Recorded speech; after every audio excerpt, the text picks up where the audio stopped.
Hello,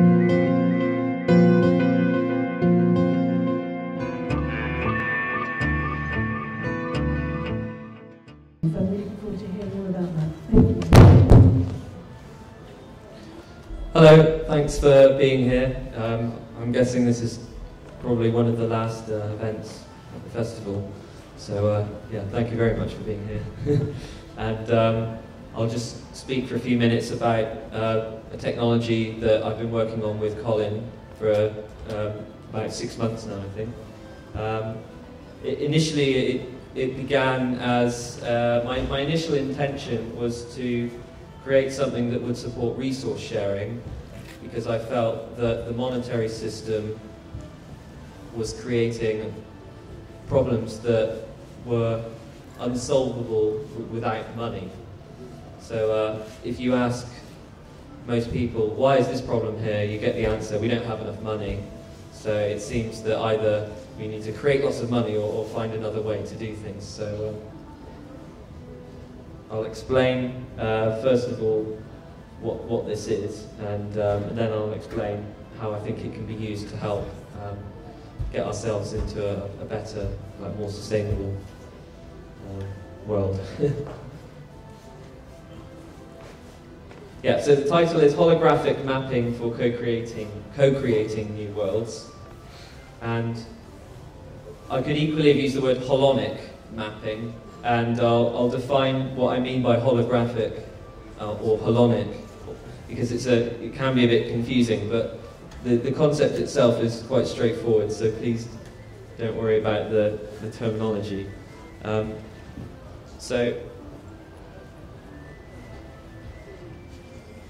So the primary concept within this is really the holon, and a holon is a whole and a part at the same time. So, for example, your head is a whole in itself, and it's also a part of your body, so it could be called a holon. And your nose is a whole in itself, but also a part of your head. So we could have head as a circle here, which represents a holon, and within that we could have nose. So here I've got, this is a whole and a part. So this purple circle is a holon, and it contains a red holon here and a purple holon here. Unfortunately, because it's quite bright in here, we can't see the boundaries, but there's actually a circle containing two smaller circles. And all I'm saying is that these circles are called holons because they're parts and wholes at the same time. So I can go into this one and I can see another one in there, and another one in there, and another one in there, right? Yeah. So it's so when you get a holon containing other holons that contain other holons, you have this fractal-like structure, which you call a holarchy.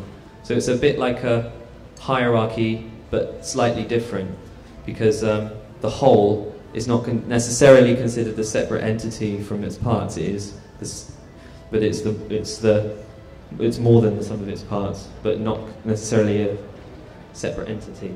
So here we've got a red holon containing some smaller coloured holons, and then I can go into this one, and I can see that there's three more in there, and then I go back out again, see what's in that one. There's nothing in there. So that's the basic raw structure, and this technology uses that structure, and we've called it new map. So it's a bit like mind mapping, because these holons can be used to represent anything that we perceive in our realities, anything that we can think about or perceive. So that's like thoughts and things, anything we experience. And so the word new, N-O-O, comes from the Greek word nous, which means mind, and it's called new map, so it means mind map. And it's all about using these holons to map thoughts and things. So it's very general at the moment. I'm just defining the technology, and then I'll talk about how it can be used specifically. Yep. Do the holons belong to different holons, like your nose is part of your respiratory system, it's not just part of your face? Yeah, and I'll show an example of that. So the question was, can a holon be within more than one holon in the map? Yeah, is that right? Yes, it can, yeah, and I'll give an example of that at some point. So I've defined holon quite in sufficient detail, I hope. So put your hand up if you don't understand what a holon is now. Yep, brilliant. Okay, so now I'll define holonic mapping in a bit more detail. So this actually is inspired by the work of Alfred Korzybski on general semantics, and Robert Anton Wilson also popularized this theory, and the theory of general semantics, and the sort of tagline is, the map is not the territory. So what this means is your perception of the world is not the world, and your thoughts about your perceptions are not your perceptions. So that's two ways the map is not the territory can be applied. So you know, if you see me like waving my arms around like this, what you're actually perceiving moment to moment to moment, the now, right, of my arms moving, are not my actual hands, yeah? You're seeing your perception of my hands, yeah? Yeah? The actual cells and the molecular processes are not what you're perceiving, because all of you are perceiving something slightly different.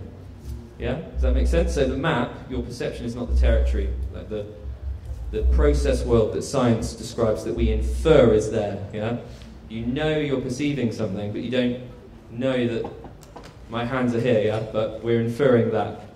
So we've got these two levels so far. The physical, which we infer is there, yeah? All the cells doing their thing and the molecules. Then we've got your perception, yeah, which is like visual, or maybe you can touch my hands, or you could hear them, yeah, hear them clapping. But none of that is the physical. All of that is perceptual, yeah. Then you could look at my hands and think hand or hands, and that is a I actually think of thoughts as perceptions, but I'm making a distinction between conceptual or mental sort of thought perceptions and everything else. So everything else being, we go into here, like visual perception, auditory perception, and maybe intuitive perception, and if you've got superpowers, then maybe there's more. But so we've got the physical, and then we've got the perceptual, and then we've got thought, which is also perceptual, but often people don't think of their thoughts as being perceptions. So what I've done is I've put those two within a blue one called experiential. So if you imagine everything in the blue is your consciousness, and moment to moment you're experiencing thoughts within your consciousness and perceptions that are not thoughts within your consciousness. And all of that is linked to the physical, energetic environment that we all inhabit, that we infer is there. Yeah? We all think we're in the same place. I think that's a useful belief to have. Yeah? So, there's three levels of what you could call abstraction. And all of the holons are on one of those levels, okay? So I can map a thought, which will be within here, yeah? Or I could map a thing, which would be in here, right? Now, I could also map a perception, but in the Waysphere implementation, which is a social network, that there isn't any so far, and I'll explain that. So I could map Bob, and I could map Bob's house. So sorry, just a second. So here are some example holons, and I'll tie it to what I've just said. So say we've got a red holon down here, yeah? Red actually corresponds to resource in this particular map, and it's labelled car. So we have a red holon that represents a car, and that would be an example of a physical thing we're mapping. Now I can also say the car is broken. I might think broken when I perceive the car, and I could actually map a thought, right, which could be represented through the colour purple. So I'll actually do that now. We'll create one next to car. Yeah, it's a bit big, so I'll make it smaller. So this is not physical, this is This is within your consciousness. It's a thought, yeah? And I've labelled it broken. And I've put them next to each other, and that sort of symbolises a car being broken. And I can go into the car, and I might see, oh yeah, it's got a wheel. Yeah, and I go into the wheel, and it's got a hubcap and a nut. And potentially I could go into the molecular structure of this specific nut, but so the advantage of mapping the world in this way is that you can map within a finite space the world to an arbitrary degree of accuracy, right? Because within a finite space you can contain an infinite amount of information, exactly what Colin said with the triangles within the triangles, because it's a fractal, right? It's based on a fractal geometry. So the maps we use at the moment are typically 2D, although, okay, yeah, you could argue that if you use more than one colour, then it's multiple dimensional data. But this is different because you've got an infinite in and an infinite out, right? So it's a different way of mind mapping. And when I say mind mapping, now you know it's precisely mapping thoughts and perceptions, which are in your consciousness and physical world, right? So we could map Bob's house with a kitchen, lounge, bedroom, and we could go in there and we could map the assets. You get the idea. And I've got, say, a tree as well you can map. So we can map thoughts and things with holons. So this technology can be applied for all sorts of things, and it seems as though what it's actually evolving into is almost like a fractal internet. So you can imagine this could be a website, and you could map whatever you wanted in this space and link it to other maps. So it's a way of communicating and presenting information. So this is actually my talk here, as I'm using this as I'm talking to you. If I zoom out, I can see a holon talks, and I've got 2 in there, and that's within an intention, which is blue, give talk, yeah? So now I'm mapping an intention, which is also a kind of thought, that's within my consciousness. So I'll go out, and then that's in the intention Sunrise Off-Grid Festival, right? And I've also got explain things simply to people, which I often struggle with because of the academic terminology that I've been indoctrinated to use, or indoctrinated myself to using. Yeah, Map Festival is another intention I put within this, and I can show you an example map in a moment of the festival, and I'll explain how that can empower us to do things like share resources and co-create. So within that, that's within all of my intentions that I'm mapping, and I've got some up here every day, so this is like my sort of reminder that I've got meditate. So that's an intention to meditate every day. So it's sort of, I'm using this for a variety of functions. And I've got a thought up here, check out. So if people tell me to check something out, I can, and there's 2 contacts in there someone told me to network with. I've got my projects in here, and these are based on intentions. So you can see, like, this is like using it for, I can map intentions, contacts, skills, resource, thoughts, and organism. And this is just like my private map, so this is one way of using it. But now I'll talk about how we can use it. So this would be a bit like a social network, but this would be like your private map, for example. So I'll go back to the talk. This is a different way of, another way of getting to it, which is what you had brought up earlier. Right, so we could map whatever we want here, and we could create a specific application to map a specific thing. So say you've got a business, you might have like finance or a contact, and you might have an asset or something. Or say you're mapping the weather, you might have a specific type of cloud, or there's loads of implementations. But the one I want to talk about now is called Waysphere, as in way sphere, as in a sphere that shows the way. And this is specifically for co-creation and resource sharing. And it's based on these 6 holons down the side: intention, contact, skill, resource, thought, and organism. And all of the stuff I've just shown you is actually is an example that because I've been using those 6 holons. Yeah, I've shown you intentions and I've shown you thoughts, and haven't shown you skills yet. I've shown you contact. So this implementation, I hope, will facilitate resource sharing and co-creation, and this is linked to the gift economy. So I'll just talk a bit about that before I go back into the holonic stuff. So what's the gift economy? So who's heard of free cycle? Yep. Okay, brilliant. Who's heard of sofa surfing? And go car share? Yeah, go car share? Yeah. So and we've got other ones like that. So like free economy and what these systems have been called collaborative consumption systems, and they allow us to consume in a different way. I don't really like that word. I think they allow us to interact in a different way through the internet, right? And that's valuable because it allows us to link with a huge number of people, not just people immediately around us, but potentially anyone on the planet using the internet. So that's quite an advantage, isn't it?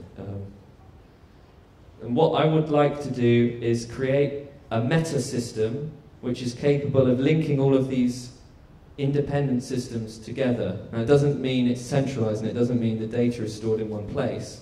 What it means is there's communication between these sort of isolated silos. Does that make sense?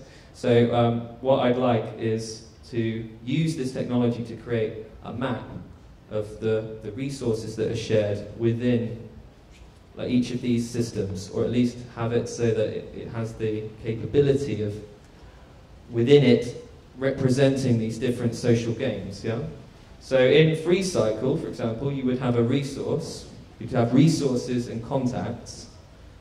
In sofa surfing, again, you'd have a resource. You'd have a lot of sofa resources.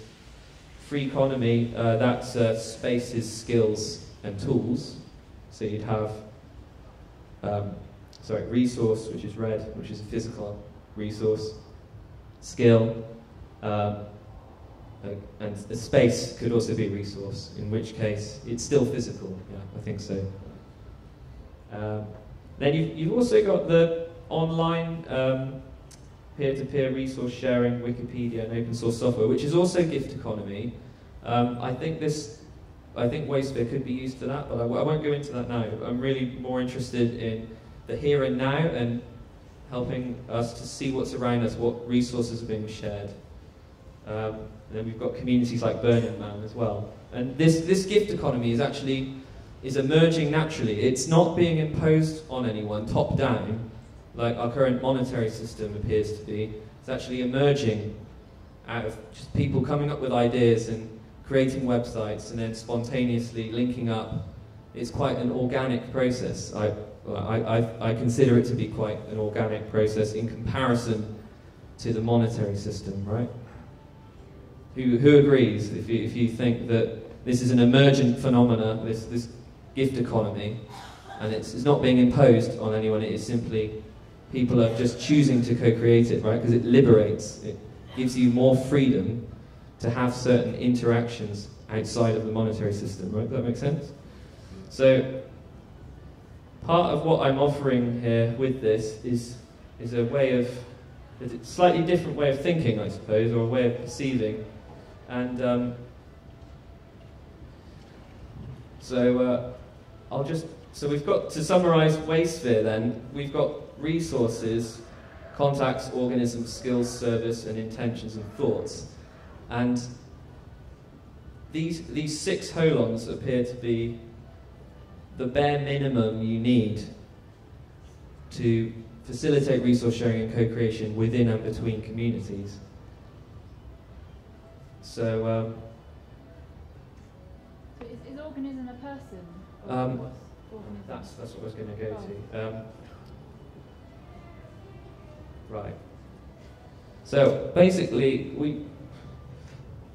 Colin and I have worked on like what holons do we need for this, and I've been thinking about this for quite a long time, and this is the way I have kind of divided the Earth up, right? So this is subjective, right? You could holonically map the Earth however you wanted, right? But I think this particular way here, which I'll describe now, and then that will answer your question, right? That this particular way of dividing up the world is useful for co-creation and resource sharing, given the current state of the planet, and including our conception of the planet, right? So we've got 3 physical holons, yeah? Humanosphere, technosphere, biosphere.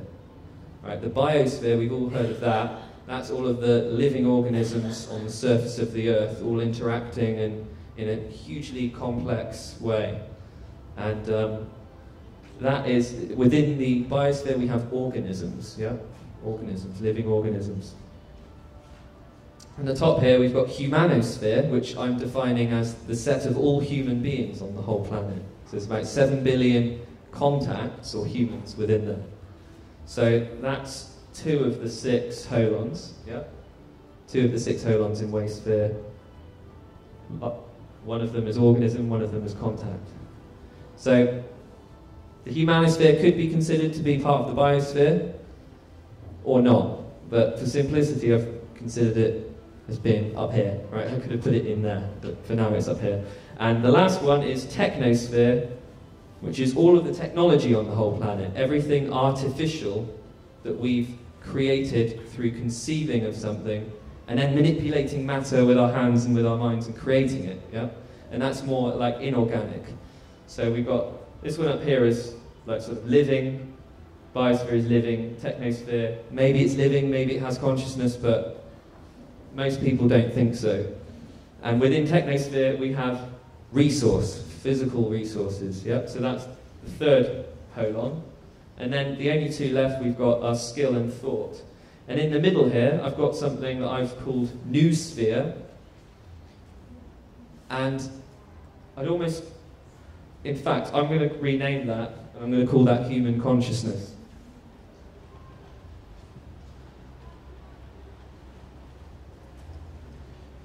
Because within human consciousness, we have thoughts, right? And the word noosphere was, I can't remember who initially coined it. It's been used by a number of people, but it's basically... Who, sorry? Eric S. Raymond, okay. Brilliant. So it's like the noosphere is like the mental sheath on the planet. It's all of the thoughts of the whole of humanity shimmering around the planet. And of course, it's really important to have a concept of that, because our thoughts are so powerful and they affect everything around us, right? That is the nature of things on this planet. Our thoughts create our reality, and they create what we perceive to be outside of us. So now we have a word to point to all of the thought, the human thought on the planet, which is noosphere, right? And within the noosphere we have thoughts. So that is the 5th holon, thought. And the 6th one, I may have missed one out, but the 6th one is intention. So that you could think of an intention as a kind of energized thought, which has even more power to manifest and change the state of the world. So if I might just be like idly kind of thinking. But if I have an intention, zoom out, then it starts changing. I intended to click the right mouse button, which zooms out, yeah, and it changed it. It changed the world with my thoughts. So within the noosphere we've got intentions and thoughts, and within human consciousness we might have like some other things that we perceive that aren't thoughts, that aren't physical. Yep. So skill is an applied thought. Well, skill is a funny one, because you can think of it as a kind of transient physical interaction, or you can think of it as something that you're perceiving, and you also have a concept of a skill. So how would you define it? Well, I suggest that an applied thought, and then it's an applied thought, knowledge yeah, that you use to apply it with. Yeah, because I personally think of, because of the work I've done, I think of a skill as a sensory motor interaction. So we sense, we perceive, and we act, and we perceive, and we act, and we perceive in these complex loops, and that creates all these like articulated movements. And we learn to perceive, and we learn to react, and then we learn to react to our perceptions. Yeah, see what I mean? And but yeah, I don't want to go on. I'm going off on a tangent, but yeah. So skill is the final holon. So these haven't just been arbitrarily selected. That's what I'm getting at. I'm just justifying why there are these 6 holons. It's because that covers the sort of primary things that we interact with and perceive around us. So if you just at any time now and in the next, any time between now and the next like 10, 20 years, now being 2012, I think, don't even know what month it is. Is it August? Yeah, August. I don't really use the Gregorian calendar, but it's yeah. Many people around me in this now consider this time to be August 2012, and I predict that as reality unfolds, every time you click your fingers, you can look in front of you and you will be able to categorize the world into humanosphere, technosphere, biosphere. I mean, look at this moment right now. We have human beings, right? That's humanosphere. Biosphere, which is, well, there's not a lot of biosphere in here, but if you look out there, you can see trees. But there's certainly, yeah, the earth, right? The ground. We can see it, yeah. I think I don't know what's underneath that, but you could call that biosphere, right? And then we're sitting on chairs. I'm standing up here with a microphone in my face, and I'm wearing technology. Yeah, this is all technosphere.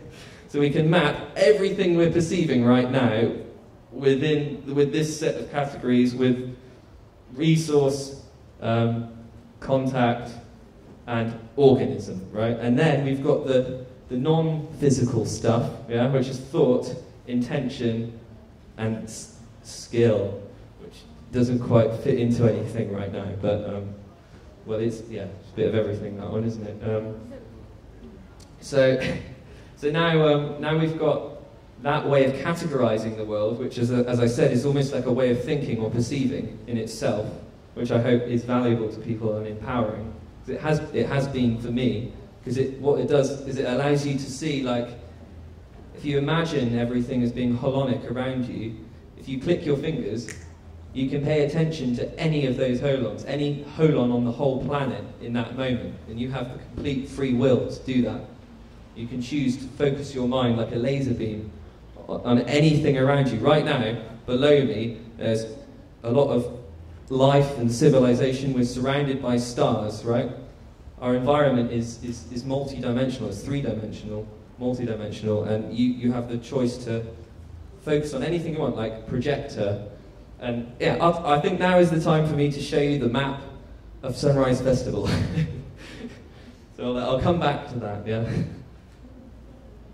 I tend to get a bit too abstract sometimes, so just put your hands up and start waving at me if I'm losing you.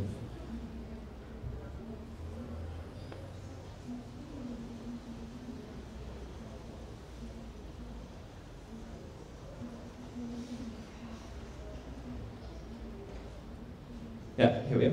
Right, so this would be like a different page or a different map. So I've just loaded up a different holonic map, and it's titled Sunrise Off-Grid, and I made this a couple of days ago, so it will be slightly inaccurate because the map is not the territory, and the territory has changed and the map hasn't. So, and I've put an intention here: have fun. And each of the 10, you've got a series of, we've got some circles here, and these are the sort of tents you can see. The conference barn, which we're in right now. Well, we're in there, in this now. If anyone's watching, goodness knows where you are. Earth Heart. It's weird, isn't it? Because I'm not just speaking to the people here, I'm speaking to like us in the future as well. It's weird, isn't it? So it's space-time communication. So I've got Earth Heart here. So let's go into Earth Heart. So I'll zoom back out because there's a bug there. Otherwise it'll go weird. Earth Heart, and then we've got a table, a seat, another seat, and a cafe. And if I go into the cafe, I can see like towards the top, which is like the front of the cafe that you interact with. We've got snacks, drinks, milk, food. So I can go into milk, which is an asset. The red is all assets, yeah? I'm sorry, resources, which is physical in the technosphere. So we've got Provamel, soya, rice stream, rice milk. Oh, and there's an intention, finished mapping. So I need to finish mapping that because there was more milk there. I didn't map all the milk. So in tea, if we look at tea, which is also a resource, we've got Earl Grey tea, and we've got Twinings, fresh and fruity cranberry, raspberry and elderflower tea. And if we go in there, there's actually 3 tea bags in there. And I checked today, there's still 3 tea bags in there. Right? So each of these holons represents a point that you can focus your consciousness towards, a point that you can pay attention to. And when you click your fingers, you could think about any one of those. You could think about a specific tea bag, if you wanted to, if that was significant to you. You could also map the menu. So within the cafe, we've got a thought menu. Now, these resources at the top are actually like there. They're actually there, but the menu is more conceptual, right? So I was in Earth Heart, and I looked and I saw there was a menu and it said how much the coffee was. So I created a thought menu and a thought drinks within menu, and within that organic fair trade fresh coffee, and within that an asset espresso, and then I've annotated that with the attribute 1.5 PS pound sterling. So I put in how much the espresso is, right? And if we go out, so now we're looking at the cafe, now we're looking at Earth Heart, now we're looking at the festival, and I'll go into Buddhafield Cafe, and now I can go into their menu, and I could potentially check and see how much their coffee is, or I could go into drinks, and I can see, oh, they've got juice, and they've got an orange juice carton. And if I go back to Buddhafield Cafe, I've stuck I'll put the menu down here, so now it's in a similar place to Earth Heart. And I also mapped the recycling bins next to the Buddhafield Cafe, and within that would be an asset, and within that you've got these different bins. Yeah, does everyone see that? The different bins? So we've got glass and clear plastic bottles, and then you could put an intention next to a bin. So there's a bin, hazardous, and I've put an intention next to that, be careful. Yep. I was going to say, this is a sort of thought, one of the things we think about as well, on the time front, obviously we're recycling all this stuff, so you could connect, where does it go afterwards, and you could follow the waste and see where it actually went, and that could be a tool for expanding acceptance through waste and time. Yeah, so when we introduce the dimension of time, things get more interesting. One of the things I really like to use this for is to map supply chains. So if you go into a shop, yeah, so obviously this is like, we're mapping tents here, but these could be shops, yeah? And you could have a map of your local community, and you could see all of the resources around you and how much everything is, yeah? And I've annotated the coffee with how much that was. But you could use other currencies. You could say, I have something for sale here, and I'll accept £1.50 PS, pound sterling, or I'll accept 0.5 TC, time banking credit, right? Who's heard of time banking? Yeah. So you could have a multi-dimensional currency. If you were selling something, you might accept more than one currency. So some of the things being sold here, everything being sold here was actually in 2 currencies, right? Because they would accept 2 currencies, pounds and what was it called? Sol. Right. Okay. Brilliant. So for every item that is for sale around us now, we could have the price in 2 currencies, and you could introduce more and more. And now this is really where I want to bring in the gift economy, right? Because the way we're representing the world is so general, but it's not. But it's also been specialized for resource sharing and co-creation. We can actually represent what we need to represent for the different resource sharing games. So now we have, say we have a sofa in a building. So that's a resource within a resource, yeah? Now, if that sofa is a, how many? 10. Okay. So say we've got a sofa, which is a resource in a building, which is another resource. Now, if this is DFS, there's a condition on that sofa, and it's how much it is. And, okay.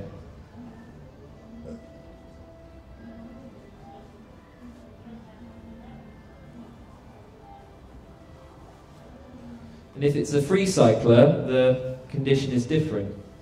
The condition is, well, there is no real condition, it's just come and take it, yeah? And if it's a sofa surfer, then there's a sort of social contract, which is the condition, and that is, well, you can come and stay here for a few nights and we'll look after you and it'll be fun, yeah? So that's their social contract. So this brings me to the next feature of Waysphere. So we've got the 6 holons and this fractal mapping technology called NewMap. And then another feature of Waysphere, which is a specific implementation of this fractal mapping technology, NewMap, is this traffic light thing. Right, I've just called it traffic light conditionality. Everyone's seen a traffic light. Green means go, amber means wait for a minute, and red means stop. Usually to most people, depends where in Europe you are, perhaps. So back to the sofa in the building, right? You have an orange. If it's free cycle, it's just green, yeah? Just go for it. If it's sofa surfing, it'll be orange. There's a condition. And if it's for sale in DFS, then it's a condition. The condition is different. It's still a condition, and it's still orange. And if it's met, it goes green. If it's not, it goes red. Yeah, so now, if everyone can sort of visualize all of the assets in all of the shops in your favorite town or city, what you've got is a load of resources that are orange, and they're all conditional on one currency, right? One currency at the moment, which we call, well, if your selected town was in the UK, it would be pound sterling, right? So if you've got no money, everything, it all goes red. And these holons that I'm hoping you're visualizing represent potential interactions you can have with the world. Yeah? Because you can go there and have an interaction with this thing, with a resource, if the condition is met, if you have the money. So what that means is if you don't have the money and the conditions aren't met, everything is red, right? So, and what we want is freedom. We want freedom to experience things, to have interactions, to do things, and the more potential interactions we can have, the more probable futures there are, the more experiences we can have. And my intention is to co-create a society, economy, a world where human needs are met unconditionally, right, which is the condition met, yeah, in a sustainable way, in harmony with the planet. Okay, so what free cycle does is it gives you more green holons, yeah, more green condition met resources, skills, resources. What free economy does, it gives you condition met skills, resources, and skills and resources, because a resource could be a space or a tool. So I hope you can start to see the picture I'm painting. So I'm sort of saying, like, by taking all of these resource sharing systems and unifying them, using a single way of representing the information. I don't know what the heck's going on. It's back. Okay, it's been squished. It doesn't matter. They're now ovals. So imagine, like, you've got resources, skills, and around those resources and skills you have a kind of glow, yeah? It's orange or green or red. And at the moment, we've created a world where everything is orange, and if you've got no money, it all goes red. And if you've got the money, it all goes green. So if you can imagine comparing someone's map of the whole planet, imagine mapping the whole planet like this, resources and skills, everything that you can do, right, on the whole planet. And when you click your fingers, your attention can go to any one of those little circles. Now, if you've got no money, red. If you've got, and that means if you can be homeless if you've got no money, doesn't it? Because it means that all of the buildings, the resources are red. And the food in the supermarkets, red, can't access that, condition not met. So what resource sharing does, it creates more green holons, yeah? Or orange ones that go green with some other criteria other than how much money you have. Now, so we have time banking. Now that is like another kind of money, isn't it, right? So we could annotate these holons with 2 dimensions of currency, yeah? Then we could create more currencies, and what I'd like to do is actually create a kind of social network where you could actually go on and create your own free cycle, or your own game, yeah? And then you might even have it so that, what would you like to call your currency, and what would the rules be? And then what you do is you show people that this monetary market economy game is just a game. It's just one way of interacting. It's one way of interacting with each other, and it creates a certain world around us. And the world it's created is a world of scarcity. And I'm not going to go into why that is, because it's to do with the way the monetary system has been constructed, and it's, you know, Colin would be better explaining that. But what we have is a kind of artificial scarcity, because there is an abundance of resources. We have a scarcity of access to resources. It seems as though there aren't enough resources because you can't access them, right? But that's not the case, because look at how many parked cars we have. If we shared all of the cars, then there would be an abundance of cars, an abundance of access to cars. So if all of the cars went green, condition met, there'd be no keys anymore, right? Unless you had a key that fit all the cars. But we could turn the keys into something productive, like, I don't know, like do something fun with it. Get rid of all the keys, unlock all the doors, everything would be green. We'd have an abundance, yeah? Now, that's not going to happen because people have been programmed to identify with their possessions and cling on to things because they invest them with a sense of self.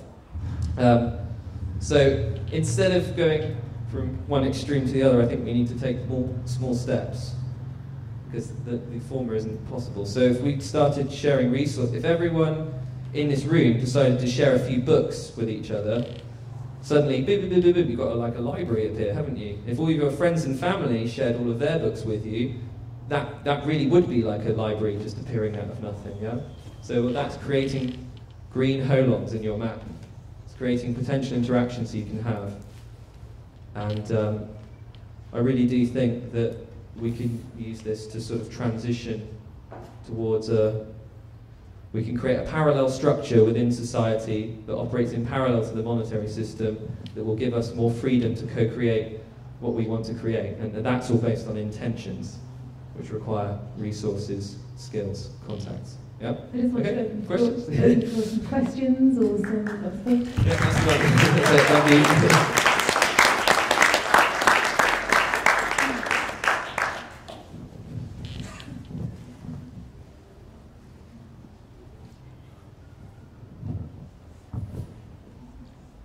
Lots of questions, so just the first ones that come to mind, in no particular order.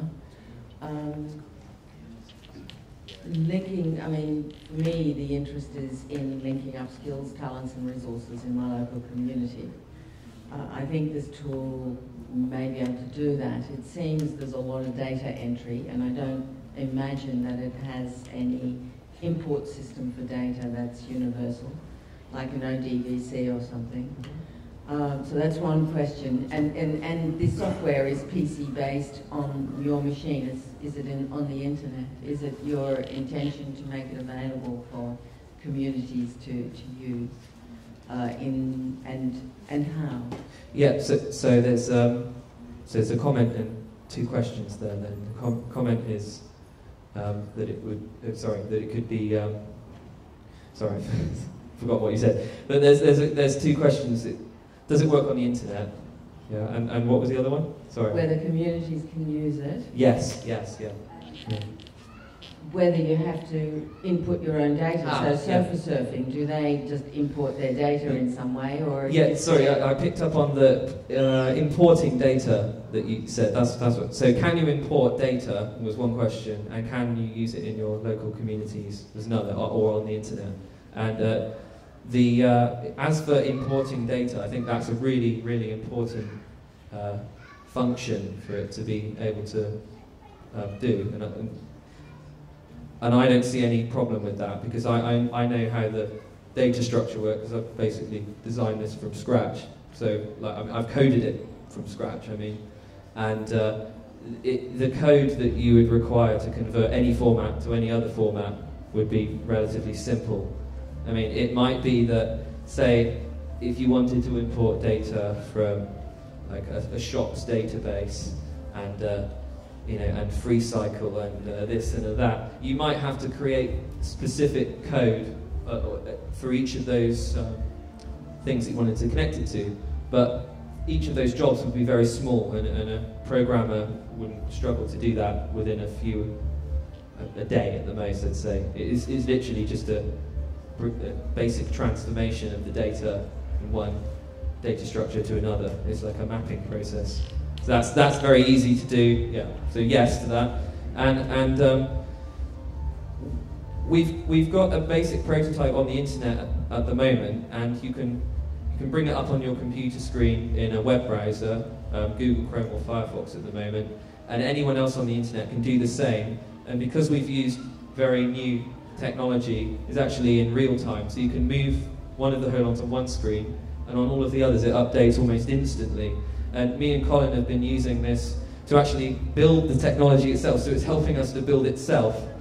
We've been on Skype mapping out the technology, and we tested it, and you move it and you let go and you go now, and it moves even faster than the Skype works. So it's very, very powerful for co-creating projects remotely. It's like being sat around a desk and you putting, here's a resource, here's a skill, and here's a contact, and here's a thought, and here's an intention, and you're planning it around. It's like it's a virtual co-creative environment that we're creating. When you combine it with voice conferencing, and you could invite a whole community of people, you could have the analog of a Facebook group with a set of maps, or one map, yeah? And that group could be local or non-local. So you've got groups that are based on physical location, groups that are based on a non-physical attribute such as a shared ideology, concern, intention, blah, blah, blah. Yeah? Two kinds of communities, each with their own sets of maps. And of course all the maps can be interlinked, which creates a kind of fractal internet, like a hollow web, we're calling it. And Waysphere would be the social network of the hollow web. So everyone would also have their own holonic map that would be publicly accessible through Waysphere, which I didn't show because I ran out of time, but if I'd gone into the Earth Hut conference free space, there was a contact, Dan, and inside there, like a Waysphere with his, it's like the equivalent of a Facebook page, sort of thing. Yep. Finding information, and also, because otherwise you've got to open 100 holospheres to find the skill of sawing wood, for instance, carpentry. How do you search? How do you link? Well, there's a number of... Because it's using database technology, there's no reason why you wouldn't be able to search large amounts of data very, very fast.